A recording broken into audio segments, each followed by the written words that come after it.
Oke, baik. Assalamualaikum warahmatullahi wabarakatuh. Baik, teman-teman semuanya.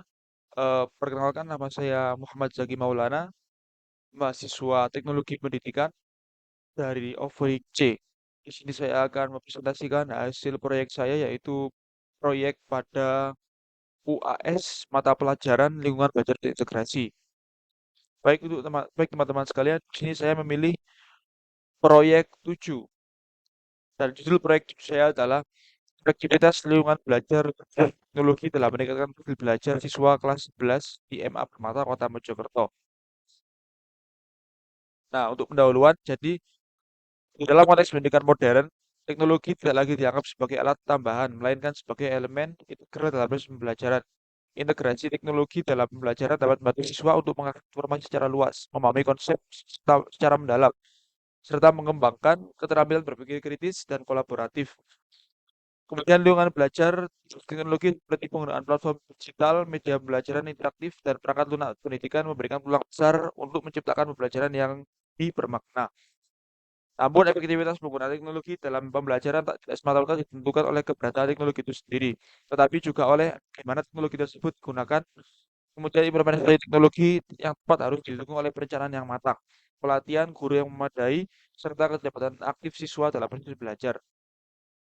Jadi berdasarkan latar belakang tersebut, penelitian ini difokuskan pada efektivitas lingkungan belajar berbasis teknologi dalam meningkatkan hasil belajar siswa pada kelas 11 MA Permata Kota Mojokerto. Nah, kemudian penelitian ini juga nanti diharapkan dapat memberikan kontribusi ilmiah dan praktis bagi pengembangan pendidikan berbasis teknologi, khususnya di lingkungan madrasah. Seperti itu, teman-teman. Dan untuk latar belakang yaitu, eh tentu saja latar belakang saya akan jelaskan secara singkat, teman-teman ya. Jadi, eh perkembangan teknologi yang semakin pesat tentunya di abad ke-21 ini itu menuntut semua aspek kehidupan manusia mau tidak mau itu untuk bukan bergantung akan tetapi untuk beradaptasi bagaimana mereka bisa menerima teknologi yang sudah berkembang ini. Nah, termasuk dalam aspek pendidikan tentunya. Apalagi aspek pendidikan ini adalah aspek yang sangat penting, teman-teman. Selain aspek-aspek kehidupan yang lainnya. Nah, jadi berkembangnya teknologi otomatis ranah pendidikan juga harus mereka mau tidak mau harus beradaptasi yaitu dengan cara mulai menggunakan teknologi sebagai sarana untuk meningkatkan pendidikan.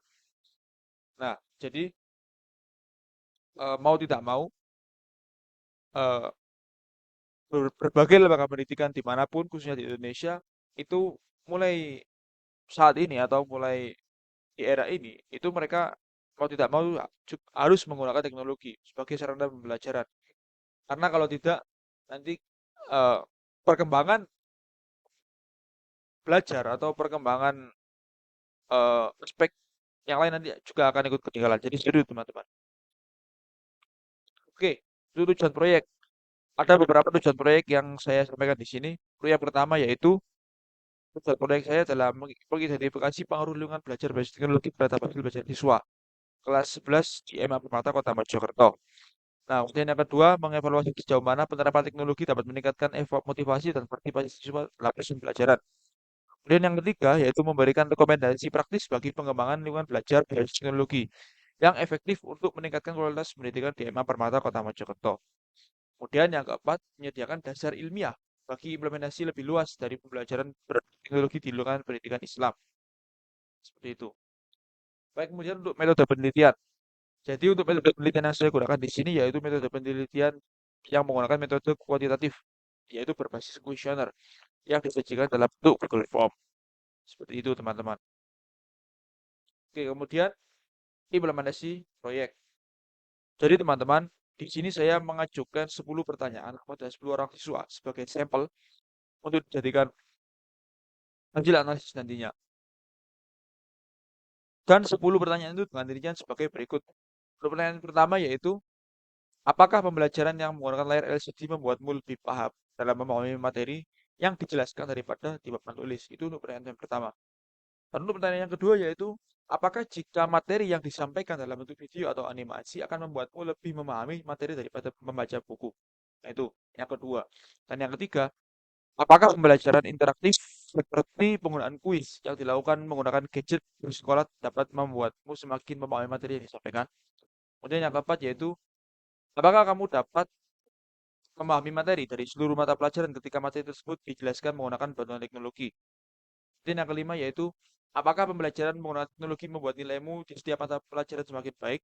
Nah, kemudian yang keenam, apakah pembelajaran dengan menggunakan bantuan teknologi dapat membuat motivasi belajar kamu semakin meningkat? Nah, kemudian yang ketujuh, apakah kamu merasa bosan jika pembelajaran dilakukan dengan bantuan teknologi? Dan yang kedelapan, apakah ada dampak negatif yang kamu rasakan di saat pembelajaran dilakukan dengan bantuan teknologi? Kemudian yang kesembilan, apakah pembelajaran dengan bantuan teknologi terkadang membuatmu justru kesulitan dalam memahami materi? Nah, kemudian yang ke-10, apakah kamu setuju jika pembelajaran menggunakan teknologi akan terus digunakan untuk pembelajaran seterusnya? Nah, teman-teman, di sini saya menyediakan 5 opsi jawaban. Opsi yang pertama yaitu opsi A, yaitu setuju. Kemudian opsi B, sangat setuju. C, biasa saja. D, tidak setuju. E, sangat tidak setuju. Oke, teman-teman. Kemudian kita akan lanjut kepada hasil penelitian. Jadi ini saya akan tampilkan eh, hasil survei saya. Dan nanti kita akan bahas satu persatu. Oke, mulai dari yang pertama, yaitu hasil dari pertanyaan nomor satu. Jadi teman-teman, di sini hasil pertanyaan nomor satu adalah 60% siswa itu mereka mengaku setuju jika pembelajaran menggunakan LCD membuat mereka lebih memahami materi daripada menggunakan papan tulis, sedangkan sisanya merasa biasa saja. Jadi bisa teman-teman lihat di sini, hampir 60% siswa itu mereka sangat menyetujui hal itu.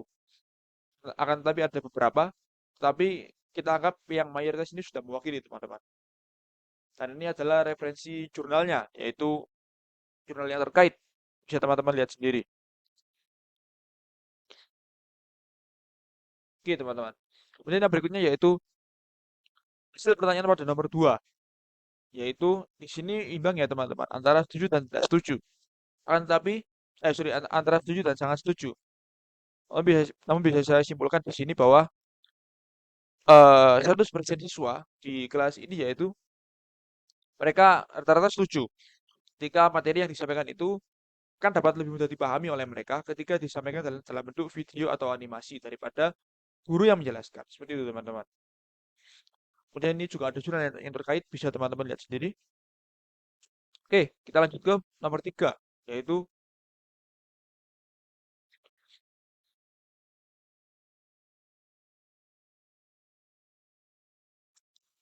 hasil dari pertanyaan nomor 3, yaitu 20% siswa setuju jika kuis dapat membantu mereka untuk lebih memahami materi yang disampaikan, sedangkan 30%-nya merasa biasa saja. Jadi teman-teman, penggunaan kuis ini kadang digunakan oleh guru sebagai apa ya, media untuk menguji seberapa paham siswa ini terhadap sebuah materi. Jadi guru menggunakan kuis. Dan itu oleh beberapa siswa, kuis ini dianggap sebagai sesuatu yang menyenangkan, teman-teman. Apalagi kalau rame-rame, biasanya seperti itu. Nah, di sini tuh 50% siswa itu hampir setuju atau suka dengan kuis ketika digunakan ketika digunakan di kelas. Tetapi ada beberapa yang merasa biasa saja. Namun kita anggap di sini 50% itu sudah mewakili, teman-teman. Sudah mewakili teman-teman yang di sini. Jadi apalagi 20%-nya sangat setuju seperti itu.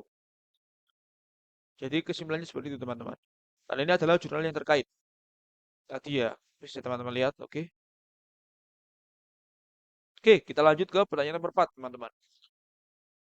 Untuk hasil pertanyaan nomor 4 ini, yaitu di sini teman-teman bisa lihat ada sekitar setidaknya 50% siswa yang setuju jika mereka dapat lebih mudah untuk memahami materi pelajaran ketika dijelaskan menggunakan teknologi pendukung. Seperti itu. Jadi ini antara setuju dan biasa saja, teman-teman.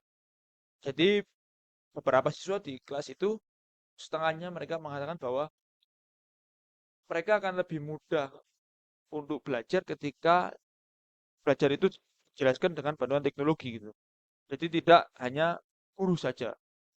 Namun ada beberapa yang merasa hal itu biasa saja teman-teman. Tapi karena di sini 50%, jadi kita anggap bahwa sebagian dari mereka memang tidak bisa sepenuhnya bergantung pada guru. Mereka harus menggunakan teknologi juga seperti itu.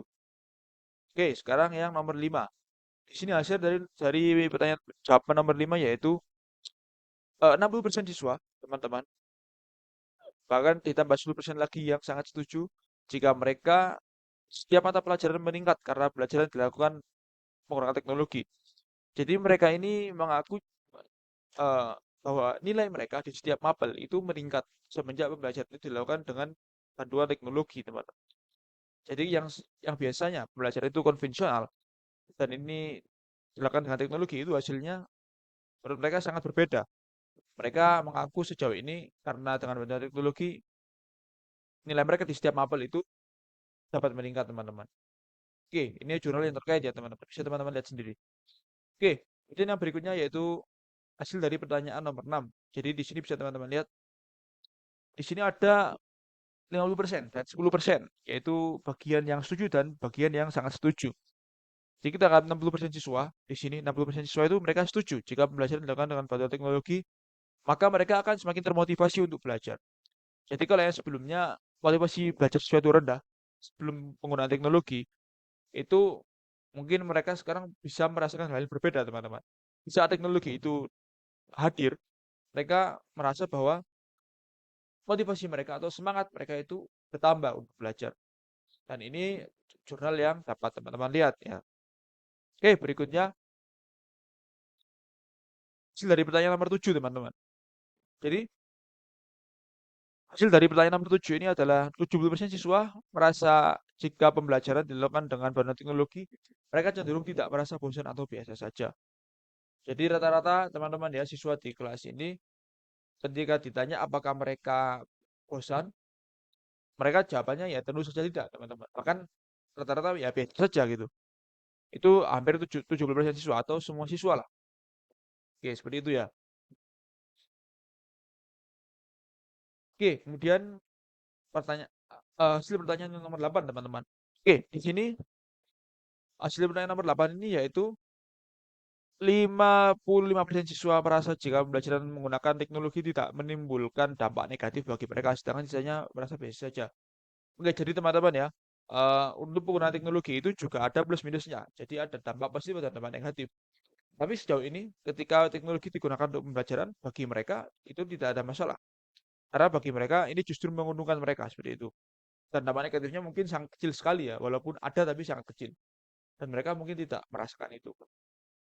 Dan ini jurnal yang terkait. Oke.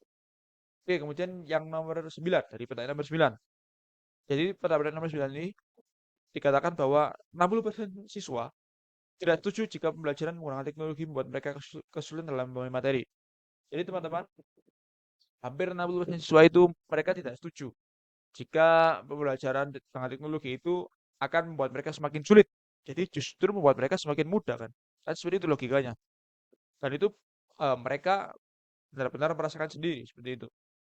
Dan ini jurnal yang terkait ya teman-teman. Oke, selanjutnya yang pertanyaan nomor 10. Yaitu di sini hasilnya yaitu 90% siswa setuju dan sangat setuju jika pembelajaran menggunakan teknologi akan terus digunakan untuk seterusnya. Oke, jadi teman-teman, kita anggap di sini ada 50% dan 40% ya, yang sangat setuju dan setuju. Jadi kalau dijumlahkan yaitu 90% ya. Jadi kiranya hampir semua rata-rata anak kelas itu satu kelas ini menginginkan jika pembelajaran menggunakan teknologi pembelajaran itu harus tetap digunakan untuk seterusnya, teman-teman. Nah, itu sangat membantu mereka. Dan ini adalah jurnal yang kait. Oke, teman-teman, sekarang kita beralih ke pembahasan yang berikutnya yaitu tantangan setelah evolusi. Jadi tentunya teman-teman ada beberapa tantangan yang yang masih dihadapi yaitu yang pertama eh, teknologi pembelajaran yang masih terbatas, teman-teman. Seperti itu. Kemudian yang kedua pembelajaran yang belum dikembangkan lebih lanjut. Nah, kemudian untuk solusinya yaitu yang pertama kita untuk poin yang pertama yaitu penyediaan infrastruktur lebih lanjut oleh pihak penyelenggara pendidikan seperti itu. Jadi infrastruktur ini harus ditingkatkan, teman-teman. Mau tidak mau karena semakin lama teknologinya akan semakin berkembang. Dan yang kedua, pengembangan teknologi pembelajaran yang lebih baik supaya dapat diterima oleh siswa. Jadi teman-teman, kalau tadi teman-teman sudah lihat hasil analisis kita yaitu siswa merasa terbantu, teman-teman ya. Namun ada beberapa yang mungkin menjadi kekurangan dan itu menjadi PR bagi pihak penyelenggara pendidikan untuk mereka mengembangkan teknologi pembelajaran lagi yang lebih eh, istilahnya lebih tepat dan siswa dapat lebih menerima teknologi itu, teman-teman. Seperti itu. Oke, untuk kesimpulannya dan hasil analisisnya yaitu teman-teman, jadi lingkungan belajar berbasis teknologi ini memberi dampak positif terhadap keterlibatan siswa dan hasil pembelajaran mereka. Namun, untuk keberlanjutan dan efektivitas yang lebih besar diperlukan satu, yang pertama dukungan infrastruktur yang lebih ditingkatkan seperti penyediaan internet, hardware, dan lain-lain. Dan yang kedua, pengembangan software yang harus dikembangkan lebih lanjut untuk menyelesaikan menyesuaikan dengan cara belajar rata-rata siswa. Kemudian yang ketiga, peran guru yang juga dapat harus dimaksimalkan untuk penggunaan teknologi supaya tidak hanya bergantung pada teknologi saja. Dan yang keempat, teman-teman, yaitu evaluasi rutin supaya perkembangan belajar siswa dapat diketahui. Dan jika ada kekurangan, maka dapat dilakukan desain ulang terhadap teknologi yang digunakan. Seperti itu, teman-teman. Oke, kemudian kita lanjut yang bagian berikutnya, yaitu diskusi.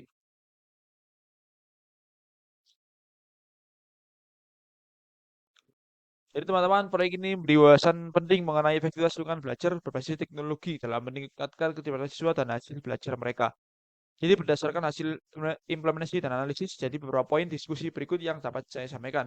Oke, yang pertama yaitu peningkatan keterlibatan siswa. Jadi teman-teman, lingkungan belajar berbasis teknologi ini juga berhasil meningkatkan keterlibatan siswa secara signifikan ke dimensi kognitif, emosional, dan perilaku teknologi seperti LMS dan video belajar interaktif menciptakan pengalaman belajar yang lebih dinamis dan memotivasi siswa untuk berperan aktif. Kemudian referensi dengan literatur, yaitu hal ini mendukung temuan Fredericks tahun 2004 yang menyatakan bahwa keterlibatan siswa melibatkan dimensi kognitif, emosional, dan perilaku. Teknologi memungkinkan siswa untuk lebih fokus pada materi pembelajaran dan berinteraksi lebih baik dengan rekan-rekan mereka. Menurut Sun dan Ruja tahun 2012. Dan implikasinya yaitu teknologi dapat digunakan sebagai alat untuk meningkatkan motivasi siswa, terutama dalam konteks pembelajaran yang menuntut partisipasi aktif siswa. Oke, kemudian kita beralih ke kesimpulan, teman-teman. Jadi teman-teman, untuk penggunaan teknologi di MA Permata ini sejauh ini sudah memiliki dampak yang signifikan terhadap proses pembelajaran, yang mana terjadi peningkatan dalam hal belajar dan nilai pelajaran siswa. Namun, siswa masih perlu beradaptasi dengan hadirnya teknologi pembelajaran supaya semakin terbiasa. Jadi kemudian teknologi ini yang digunakan cukup relevan dan supaya teknologi yang digunakan cukup relevan dengan kebutuhan siswa. Walaupun ada beberapa hal yang menjadi catatan yaitu infrastruktur teknologi yang perlu ditingkatkan lebih lanjut seperti itu, teman-teman.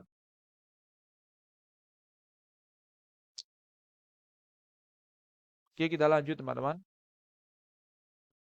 Oke, untuk rekomendasi. Jadi di sini ada beberapa rekomendasi yang kami syaratkan kepada Imam Permata. Untuk yang pertama yaitu pada aspek peningkatan infrastruktur teknologi yang lebih memadai supaya dapat disesuaikan dengan kebutuhan belajar siswa. Jadi ya sekolah diharapkan mereka mau meningkatkan infrastruktur teknologi mereka supaya nanti pembelajarannya dapat lebih mendukung seperti itu. Dan yang kedua, pengembangan software pembelajaran yang berkelanjutan. Jadi tadi kita sudah jelaskan, teman-teman, pada poin yang beberapa poin di atas yaitu bahwa softwarenya ini perlu ditingkatkan, menyesuaikan juga dengan perkembangan siswa. Karena jika software itu tidak dirubah atau tidak dikembangkan, maka akan stuck pada titik tertentu saja. Jadi tidak ada perkembangan, kita tidak akan bisa melihat perkembangan yang lain lagi. Jadi harus ada peningkatan pada software software juga. Dan yang ketiga yaitu pelatihan bagi guru supaya dapat lebih menguasai teknologi pembelajaran. Jadi kita tadi sudah jelaskan bahwa tidak serta-merta siswa hanya bergantung pada teknologi, akan tapi mereka juga harus bergantung pada eh, guru yang mengajar sejauh mana guru tersebut dapat menguasai penggunaan teknologi dan sejauh mana guru tersebut dapat mengimplementasikan penggunaan teknologi saat pembelajaran. Nah, karena itu maka guru juga harus dilatih supaya dapat menguasai teknologi pembelajaran yang digunakan. Kemudian yang keempat, evaluasi yang berkala supaya setiap perkembangan dapat diukur dan dapat segera dilakukan tindak lanjut. Jadi, evaluasi ini kita harapkan akan dilakukan secara rutin, teman-teman, ya. Supaya nanti setiap ada perkembangan itu dapat diukur dan jika ada kekurangannya dan itu dapat segera tindak lanjut. Oke, teman-teman, sekian presentasi dari saya. Kurang lebihnya mohon maaf. Wassalamualaikum warahmatullahi wabarakatuh.